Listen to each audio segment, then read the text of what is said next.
नमस्कार मित्रांनो, माझ्या यूट्यूब चॅनलवर आपल्या सर्वांचे पुन्हा एकदा स्वागत आहे.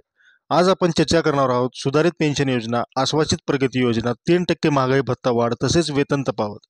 ही महत्त्वपूर्ण बातमी जाणून घेण्यासाठी व्हिडिओला शेवटपर्यंत नक्की पहा. जर तुम्ही अजूनही आमचे यूट्यूब चॅनल सबस्क्राईब केले नसेल तर लगेचच सबस्क्राईब करा.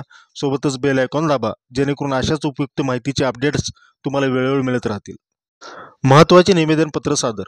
दिनांक 17 जानेवारी 2025 रोजी राज्य सरकारी कर्मचारी मध्यवर्ती संघटनेच्या वतीने राज्याचे अप्पर मुख्य सचिव यांना महत्त्वाचे निवेदनपत्र सादर करण्यात आले आहे. त्यामध्ये सुधारित राष्ट्रीय पेन्शन योजना, वित्त विभागाच्या 20 डिसेंबर 2024च्या निर्णयानुसार सुधारित राष्ट्रीय पेन्शन योजना व केंद्र सरकारच्या एकीकृत पेन्शन योजनेच्या अटी व शर्ती निश्चित करण्यात आल्या आहेत. मात्र अद्याप शासन परिपत्रक पारित न झाल्यामुळे 1 मार्च 2024 नंतर सेवानिवृत्त झालेल्या कर्मचाऱ्यांना निवृत्ती वेतन मिळण्यात अडचणी येत आहेत. आश्वासित प्रगती योजना. तिसऱ्या सेवा अंतर्गत आश्वासित प्रगती योजनेचा लाभ शैक्षणिक पात्रतेच्या गृहीतकांवर आधारित नियुक्त्यांऐवजी ट वर्गातील कर्मचाऱ्यांना देण्याची मागणी करण्यात आली आहे.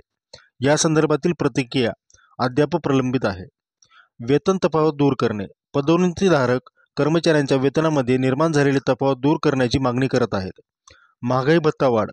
जुलै 2024 पासून अनुज्ञेय असणारा 3% वाढीव महागाई भत्ता त्वरित लागू करण्याची मागणी निवेदनात करण्यात आली आहे.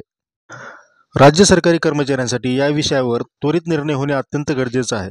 या संदर्भातील पुढील अपडेटसाठी आमचे यूट्यूब चॅनल नक्की सबस्क्राईब करा आणि हा व्हिडिओ आपल्या मित्रपरिवारासोबत शेअर करा. धन्यवाद. जय महाराष्ट्र.